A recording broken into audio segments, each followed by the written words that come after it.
नमस्कार दोस्तों, स्वागत है आपका एक लक्ष्य सरकारी नौकरी में। मैं अमित सोनी आज आपसे हमारे प्रेसिडेंट की विजिट जो मध्य प्रदेश के दो शहर इंदौर और उज्जैन में हुई है उससे रिलेटेड मैं बात करने वाला हूं। देखो दोस्तों, सबसे पहले हमारे एग्जामिनेशन के लिए इम्पोर्टेंट है श्रीमती द्रौपदी मुर्मू जी किस किस डेट को इंदौर और उज्जैन गई हैं। तो देखो दोस्तों, सबसे पहले आपको ये याद रखना है कि 18 और 19 सितंबर 2024 ये वो डेट हैं जिसमें श्रीमती द्रौपदी मुर्मू जी इंदौर और उज्जैन के लिए या इंदौर और उज्जैन आती हैं दोस्तों। और ये कहीं पर जाती हैं तो इन्होंने मृगनयनी एम्पोरियम गई। ये हमारे लिए इम्पोर्टेंट है क्योंकि मध्य प्रदेश का जो मेन एम्पोरियम है जो 1961 में बना है, इससे रिलेटेड कुछ हम जानकारी आज मैं आपको बताने वाला हूँ। तो देखो दोस्तों, स्मॉल स्केल इंडस्ट्रीज को डेवलपमेंट करने के लिए, है ना, किसको दोस्तों, स्मॉल स्केल इंडस्ट्रीज को डेवलप करने के लिए मध्य प्रदेश सरकार का एक एम्पोरियम है जिसका नाम है मृगनयनी एम्पोरियम। ये मृगनयनी एम्पोरियम 1961 में बना है। कब बना है दोस्तों? 1961 में, जिसका हेडक्वार्टर हमें भोपाल मिलेगा। कुछ अलग जगह पर यदि हम जाते हैं जैसे कि इंदौर, ग्वालियर, जबलपुर, रीवा और उज्जैन, यहाँ पर भी हमें मृगनयनी एम्पोरियम के आउटलेट मिलते हैं। इसके साथ साथ जब भी आप मध्य प्रदेश के बाहर भी यदि जाते हो तो हमें जयपुर, दिल्ली, कोलकाता, रायपुर और भिलाई जैसे शहरों में भी हमें क्या देखने को मिल जाएंगे? एमपी गवर्नमेंट के मृगनयनी एम्पोरियम के आउटलेट देखने को मिल जाएंगे। तो सबसे पहले जैसे मैंने आपको बताया कि मुर्मू जी कहीं पर पहुंची तो वो इन्होंने मुलाकात करती हैं किससे दोस्तों? मृगनयनी एम्पोरियम में काम करने वाले लोगों से उन्होंने मुलाकात करी। अब कुछ चीजें हम जानना चाहते हैं जैसे जो हमारे लिए इम्पोर्टेंट है। देखो, सबसे पहले उन्होंने किसी से मुलाकात करी तो उन्होंने धार की बाघ प्रिंट के कलाकार। अब देखो दोस्तों, हम चलते हैं बाघ प्रिंट के बारे में जानते हैं। देखो दोस्तों, बाघ प्रिंट, ठीक है, नाम से समझ में आ रहा है कि धार में एक रिवर बहती जिसका नाम है बाघिन या बाघ, ओके, बागनी रिवर बोलते हैं, है ना।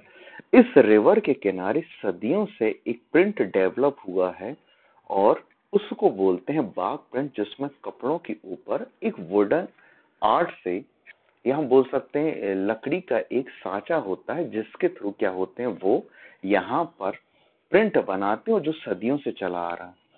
ठीक है, यहाँ पर यदि आप गौर करोगे तो इन्होंने राष्ट्रीय पुरस्कार प्राप्त से सम्मानित मुबारक खत्री से मुलाकात करी। तो अब ये हमारे एग्जामिनेशन के लिए इम्पोर्टेंट है कि मुबारक खत्री का रिलेशन किससे? तो सबसे पहले याद रखना बाघ प्रिंट से। और 2008 में बाघ प्रिंट को जीआई टैग मिल चुका है दोस्तों, है ना। तो क्या याद रखना? तो बाघ प्रिंट से रिलेटेड, अब देखो उन्होंने बताया कि हमारी 11वीं पीढ़ी है, मतलब सोचो कि कितना पुराना है ये बाघ प्रिंट। जब ख्वाजा मोइनुद्दीन चिश्ती जब भारत आए थे और उन्होंने अजमेर में अपना खनका बनाया था, उसी समय सिंध से कई ऐसे कलाकार बाघ एरियाज में सेटल्ड हो गए थे और ये मान के चलो कि उन्होंने इस प्रिंट को प्रमोट किया, जिसे 2008 में क्या मिल चुका है? जीआई टैग मिल चुका है। किसको? बाघ प्रिंट को। इसी के साथ साथ उन्होंने महेश्वरी साड़ी, अब देखो दोस्तों, महेश्वरी साड़ी जिसे 2012 में जीआई टैग मिला हुआ है। ओके, महेश्वरी साड़ी खरगोन में महेश्वर के नाम से, ठीक है, हमारी किसी के द्वारा स्टार्ट किए गए थे। तो आपने सुना होगा हमारी लोक माता राजमाता श्रीमती देवी अहल्याबाई के द्वारा इसे स्टार्ट किया गया था, है ना। तो देवी अहल्याबाई के द्वारा किसी को स्टार्ट किया गया था तो वो महेश्वरी साड़ी। अब महेश्वरी साड़ी से भी रिलेटेड एक ऐसे कलाकार का नाम आता है तो जिससे आपको एग्जामिनेशन के लिए याद रखना है, वो है कौन? अलाउद्दीन अंसारी जी। तो इसे कब मिला है? 2012 में जीआई टैग मिला। और कौन फेमस आर्टिस्ट है जो महेश्वरी साड़ी से जुड़े हुए हैं? तो उनका नाम है अलाउद्दीन अंसारी जी, जिसकी मुलाकात किन्हीं से होती है, तो है ना, प्रेसिडेंट से हुई। और उनके बारे में यदि अपन देखते हैं कि उन्होंने साड़ी से रिलेटेड कई प्रकार की जानकारी दी। इसके साथ साथ प्रेसिडेंट जी किसी से मिली तो डिंडोरी की पद्मश्री दुर्गाबाई व्योम से उन्होंने मुलाकात करी। दुर्गाबाई व्योम का रिलेशन गौंड आर्ट से है और इन्हें 2022 में क्या मिला था दोस्तों, पद्मश्री मिला हुआ है। तो अब देखो ये कुछ हमारे एग्जामिनेशन के लिए इम्पोर्टेंट है कि एग्जाम में ये कौन कौन से आर्टिस्ट किससे रिलेटेड है, ये क्वेश्चंस आ सकते हैं। इसके बाद यदि हमने बात करी किसकी, मृगनयनी एम्पोरियम की। इसके साथ साथ यदि हम और बात करते हैं कि प्रेसिडेंट मुर्मू जी ने खास करके एक ऐसे है ना प्रोजेक्ट का इनॉग्रेशन भी किया है, वो है इंदौर उज्जैन हाईवे। कौन सा है दोस्तों, इंदौर उज्जैन हाईवे का भी इन्होंने इनॉग्रेशन किया, जो करीब 6 लेन का प्रोजेक्ट बन रहा है।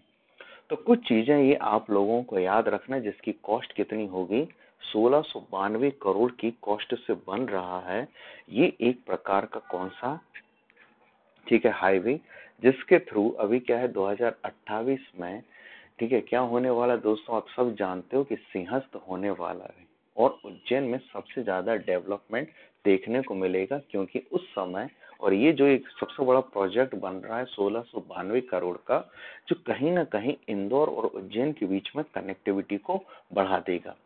अब यहाँ पर इन्होंने, ठीक है, साड़ियां भी खरीदी और उसके साथ साथ उन्होंने एक और शख्सियत है जो झाबुआ के लोक कलाकार हैं, जिनका नाम था रमेश परमार जी और शांति परमार जी, जिनको 2023 में पद्मश्री मिला हुआ है ना। कौन है, रमेश परमार जी और शांति परमार जी, ठीक है, जिन्हें 2023 में पद्मश्री मिला हुआ है और ये किसी से रिलेटेड हैं। तो देखो दोस्तों याद रखना, ये किसी से रिलेटेड है जिसे हम बोलते हैं भीली आर्ट से, जिसका नाम है कौन सा, डॉल आर्ट, है ना। डॉल आर्ट हम बोलें या हिंदी में यदि हम बोलते हैं तो गुड़िया शिल्प बोलते हैं।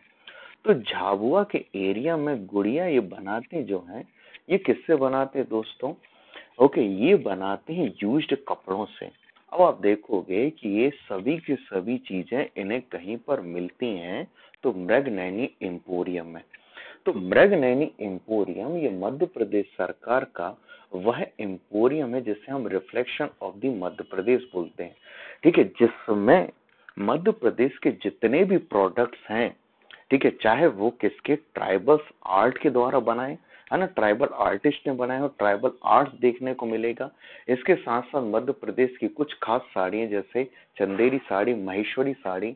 इसके साथ साथ आपने एक और सुना होगा 12 श्रेणी की साड़ियां बालाघाट की। ये सभी के सभी हमें किसी एम्पोरियम में देखने को मिल जाते हैं दोस्तों। तो वो है कौन सा, मृगनयनी एम्पोरियम, है ना। तो दोस्तों ओके, आई होप आपको ये सब चीजें पसंद आई होंगी, जिसमें मैंने एग्जामिनेशन से रिलेटेड सभी बातों को बहुत अच्छे से कवर किया है।